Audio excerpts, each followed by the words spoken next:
Palembang. Kali ini kami akan menampilkan demonstrasi kontekstual modul 2.3 coaching untuk supervisi. Perkenalkan, saya Adriana Dwi Ismita sebagai observer dan teman saya Astini sebagai coach dan rekan saya Yuni Herawati sebagai coaching. Selamat menyaksikan. Assalamualaikum warahmatullahi wabarakatuh, Ibu Astini. Waalaikumsalam warahmatullahi wabarakatuh, Ibu Mita. Oke, Ibu Astini, apa kabarnya nih, Bu? Alhamdulillah, Bu, kabar saya baik, Bu. Bagaimana dengan kabar Ibu Mita sendiri? Oke, alhamdulillah saya baik-baik juga, Bu. Oke.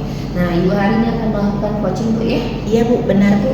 Namun sebelumnya kita melakukan coaching ya, sebagai awal saya sebagai observer di sini, saya ingin mengajukan beberapa pertanyaan ke Ibu Astini, gitu ya. Yang pertama, saya ingin mendiskusikan tentang rubrik penilaian hari ini, Bu, ya. Nah, pada saat coaching hari ini, coach dan coach akan saya amati dan saya nilai sesuai dengan rubrik penilaiannya. Oke, Bu, ya. Nah, apakah sudah sesuai dengan alur kita atau belum? Kemudian, bagaimana Ibu memberikan pertanyaan-pertanyaan yang berbobot kepada coaching ya, dan juga bagaimana coaching tersebut merespon atau menanggapi pertanyaan dari Ibu Astini. Seperti itu, Bu, ya. Nah, jangan lupa, Bu, disesuaikan juga dengan prinsip coaching yang kita pelajari.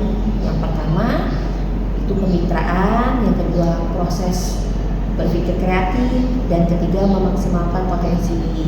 Nah, pertanyaan pertama yang ingin saya ajukan ke Ibu Astini itu adalah kompetensi apa yang Ibu kembangkan pada coaching kali ini? Baik, Ibu. Jadi potensi yang ingin saya kembangkan itu, Bu, ya, yang pertama itu present, Bu, atau kehadiran penuh dengan mendengarkan secara aktif, memberikan pertanyaan yang berbobot. Oke, jadi itu, Bu, ya. Nah, pertanyaan kedua nih, Bu, ya. Nah, kompetensi mana yang ingin Ibu Astini kembangkan nih secara spesifik di observasi? Jadi kompetensi yang ingin saya kembangkan, Bu Mita, ya, secara spesifik itu saya ingin mengembangkan mendengarkan dengan aktif, Bu. Kemudian yang pastinya memberikan pertanyaan yang berbobot. Oke, seperti itu, Bu, ya. Nah, saya ingin coach kemudian terakhir ya, Bu, ya, indikatornya bagaimana yang diinginkan oleh Ibu dalam proses coaching kali ini. Jadi begini, Bu, saya ingin coach saya ini bisa menemukan solusi dari permasalahannya atau menemukan langkah-langkah seperti itu dalam mengatasi permasalahannya. Oke, baik, Bu, demikian, Bu, ya, dulu yang kita akan lakukan observasi kali ini. Silakan Ibu melakukan coaching terhadap coaching Ibu, ya. Terima kasih. Terima kasih, Ibu Mita. Iya, sama-sama, Ibu Astini. Assalamualaikum, Ibu Yuni. Waalaikumsalam, Ibu Asti. Apa kabarnya, Bu, hari ini, Bu? Alhamdulillah sehat, Ibu Asti. Ibu Asti gimana kabarnya? Alhamdulillah, Bu, saya juga sehat dan sejauh ini berjalan sesuai dengan harapan, Bu. Mohon maaf, Bu, sebelumnya. Saya amati akhir-akhir ini Ibu kurang semangat, Bu. Apakah ada sesuatu, Bu, yang membebani Ibu? Coba kira-kira betul apa tidak, Bu, apa yang saya katakan? Iya sih, Bu Asti, apa yang dikatakan benar sekali. Belakangan ini saya ada masalah di komunitas saya ini, Bu. Wah, jadi benar ya apa yang saya katakan tadi. Akhir-akhir ini Ibu memikirkan masalah tentang tanggung jawab Ibu ya di komunitas belajar. Kira-kira, Bu, kita sepakat, Bu, ya, setiap perilaku manusia ada tujuannya, Bu, ya. Dulu kita sudah belajar tentang 5 kebutuhan dasar manusia. Nah, menurut Ibu, nanti tujuan dari pembicaraan ini, endingnya Ibu ingin seperti apa? Mungkin bisa dijelaskan, Bu?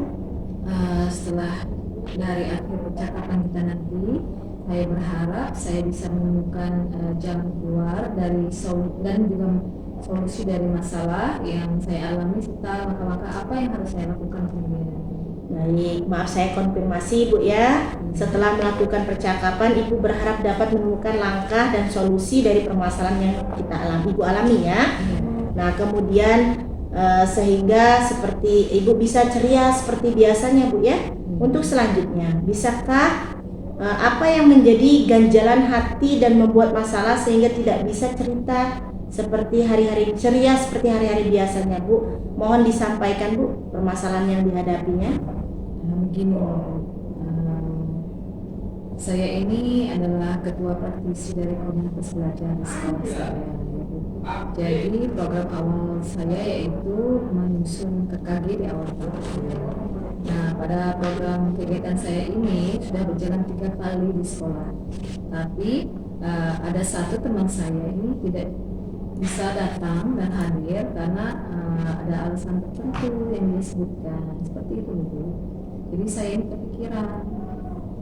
Oh, jadi di sini permasalahan Ibu itu terkait tanggung jawab Ibu ya sebagai ketua di komunitas belajar, bahwa ada salah satu teman Ibu yang tidak bisa ikut dalam kegiatannya komunitas ini. Bukan begitu, Bu? Lalu tanggung jawab Ibu sebagai pemimpin nih, pengelola sebagai komunitas praktisi, Bu, kalau saya boleh bertanya, dari angka 1 sampai 10 kira-kira Ibu di posisi mana? Kalau pengamatan saya pribadi sendiri nih, saya ini masih ada di posisi 5. Oh, begitu ya. Terkait apa yang Ibu lakukan, tanggung jawab Ibu sebagai penanggung jawab atau ketua ini, nah sekarang kan di angka 5 nih. Kalau Ibu di angka 5, izinkan saya, Bu, untuk menggali sampai sejauh mana yang Ibu lakukan atau solusi apa yang sudah Ibu lakukan. Baiklah, Bu, sebenarnya sih saya sudah pernah memanggil beliau untuk berbicara secara empat mata.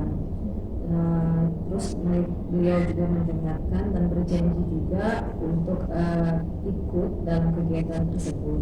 Tapi setelah percakapan itu selesai, saya perhatikan sampai dengan saat ini beliau belum juga sempat untuk bergabung kegiatan yang ada. Jadi dia juga mungkin bilang pada saya mungkin karena beberapa alasan tidak bisa datang ke komunitas yang saat itu kegiatan yang saat itu sedang dilakukan seperti itu. Baik, saya konfirmasi ulang ya, Bu ya, bahwa Ibu sudah memanggilnya dan berbicara empat mata nih, dari hati ke hati. Terus ia beralasan mempunyai kesibukan lain. Nah, saya bertanya ya, Bu, kira-kira ada hal lain yang Ibu lakukan dalam hal itu? Yang selain sudah memanggilnya, saya juga sudah berusaha untuk membujuknya dan berbicara kepadanya. Lalu dia juga ternyata punya alasan lain. Dia bilang saat ini dia sedang sibuk mengurus anaknya, dan juga dia juga bilang bahwa dia tidak bisa menggunakan laptop, Bu, seperti itu. Jadi menurut saya itu adalah alasan yang kayaknya kurang baik ya untuk dijadikan alasan yang tepat seperti itu. Baik, bahwa usaha Ibu memanggil beberapa kali sudah beralasan ya, yang anaknya tidak ada lah, kemudian tidak bisa mengoperasikan laptop, Bu ya. Nah, kita kembali ke permasalahan tadi, Bu, yang berada di skala 5, Bu ya. Menurut Ibu, idealnya skala berapa, Bu, atau dinilai berapa seorang pemimpin komunitas ya? Mungkin dinilai 10 ya. Jadi idealnya itu seperti apa seorang pemimpin komunitas menurut Ibu? Kalau menurut saya idealnya kalau sebagai pemimpin komunitas itu dia harus konsisten dan komunikatif terhadap komunitas yang dipimpinnya seperti itu, Bu.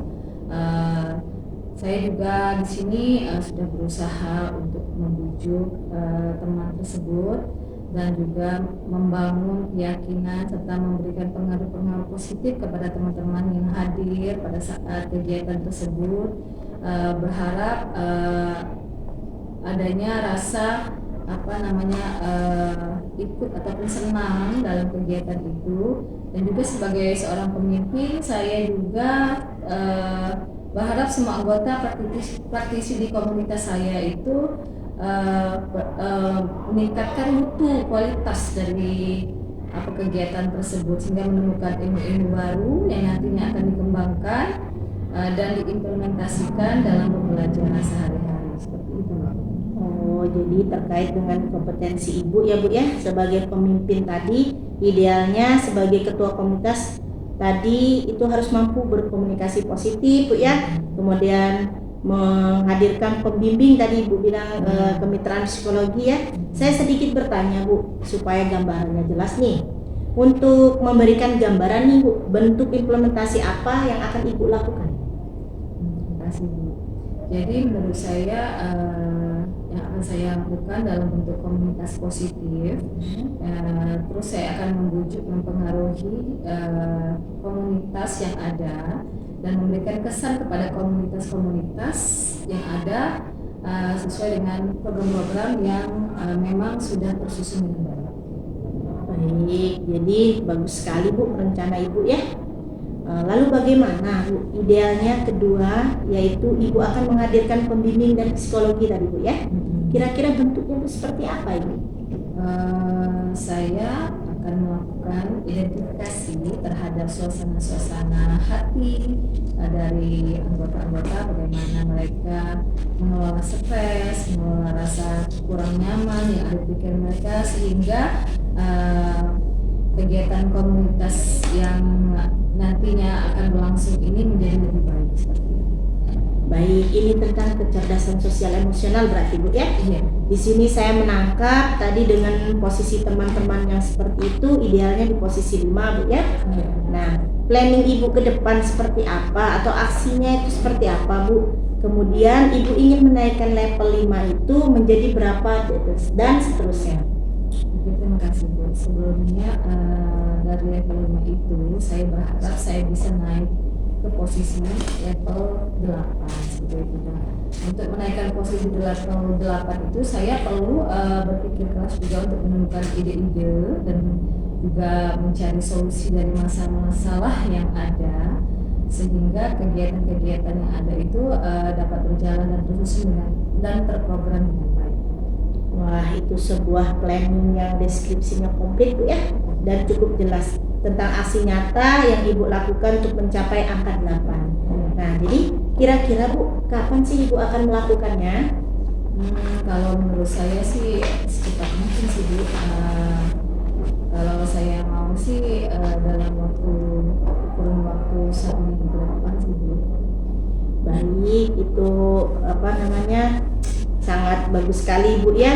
Jadi Ibu akan melakukan aksi dalam 1 minggu ke depan. Nah, di sini saya akan tanyakan Bu, dukungan dari mana saja sih yang Ibu butuhkan untuk melancarkan aksi ini Bu?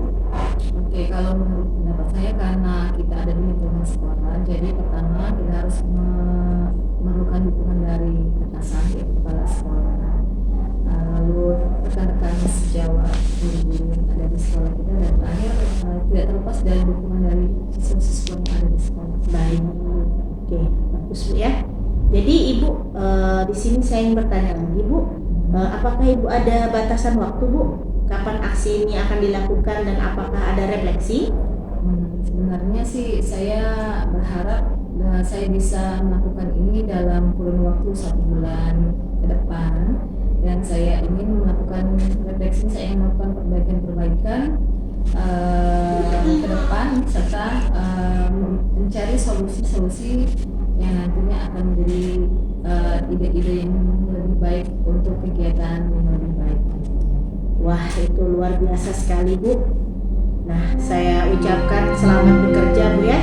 Semoga segera terrealisasikan. Terima kasih banyak ya Bu. Baik, terima kasih ya Bu atas waktunya. Semoga sukses selalu. Saya akhiri, wassalamualaikum warahmatullahi wabarakatuh. Waalaikumsalam warahmatullahi wabarakatuh. Oke, assalamualaikum warahmatullahi wabarakatuh Ibu Astini. Waalaikumsalam warahmatullahi wabarakatuh Ibu Mita. Oke, Bu Astini tadi sudah melakukan coaching ya Bu ya? Iya Bu. Dengan Bu Yuni ya. Nah, sebelum penutupan Bu, saya akan menanyakan beberapa pertanyaan nih pasca observasi ya. Nah, yang pertama, apa saja yang sudah Ibu lakukan pada saat melakukan coaching terkait indikator pencapaian ini? Jadi begini Bu, di coaching ini saya sudah melakukan coaching dengan alur tirta Bu ya. Dengan menanyakan tujuan, identifikasi Bu, kemudian rencana aksi dan juga tanggung jawab. Sehingga alur tersebut itu bisa menggali coaching coaching saya untuk menceritakan permasalahan dan menemukan solusi dari permasalahan. Itu Bu ya, saya itu dilakukan ya. Nah, menurut saya nih sebagai selaku observer yang terlebih tadi proses coaching tadi sudah Ibu lakukan sudah berjalan dengan sangat baik Bu ya, dan juga proses alurnya juga sesuai dengan alur kita, dan juga Ibu sudah berusaha menggali dengan memberi pertanyaan-pertanyaan kepada Ibu ini tadi, sehingga Ibu ini bisa menemukan solusi dari permasalahannya ya. Itu Bu ya, dan juga coaching juga tadi sudah dilakukan sesuai dengan prinsip coaching saya lihat tadi. Nah, pertanyaan terakhir nih untuk Ibu pasti nih sebelum kita tutup, itu kompetensi apa yang ingin dikembangkan berdasarkan hasil melakukan coaching barusan tadi? Baik Bu, jadi di sini kompetensi yang ingin saya lakukan Bu ya, dengan cara lebih memahami lagi prosesnya sehingga nantinya dapat melakukan coaching dengan lebih baik lagi Bu. Oke, nah itu ya Bu ya. Semoga kedepannya kita bisa melakukan coaching dengan lebih baik lagi Bu ya. Nah, demikian observasi kita hari ini Ibu. Semoga bermanfaat bagi kita semua. Saya tutup Bu ya dengan Assalamualaikum warahmatullahi wabarakatuh. Waalaikumsalam warahmatullahi wabarakatuh. Terima kasih Bu Mita. Sama-sama Ibu Astini.